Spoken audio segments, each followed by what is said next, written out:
Ang mga hakbang sa pagbuo ng schedule. Number 1. Magsimula ng pagkakaroon ng master schedule.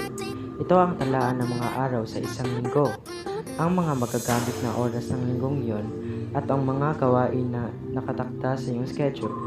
Halimbawa, kung alam mong may pagsusulit kayo ng nakatakda bawat Biyernes ng umaga, siguraduhin nakapag-aral ka na sa Huwebes ng gabi. At pinakahuli na ito. Number 2. Gumawa ng chart at isulat dito ang lahat ng nakatakdang gawain na alam mo na. Number 3. Magkaroon ng hanay sa chart para sa mga oras sa gawain nakatakda bawat araw. Halimbawa, mga asignatura mo sa bawat araw. Number 4. Siguraduhin na sa schedule din ang iyong oras sa pamamahinga.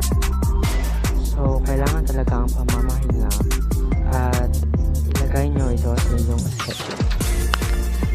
Number 5. Ang natitira na lamang ngayon ay ang mga oras na magagamit mo upang matulungan kang maging produktibo sa iba pang maaari mong gawin sa iyong buhay.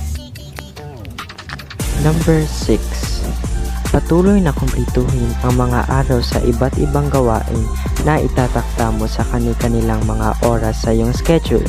Halimbawa, paglaan ng oras sa mga araw ng walang pasok para sa pagsasanay sa pagiging miyembro sa choir ng iyong simbahan.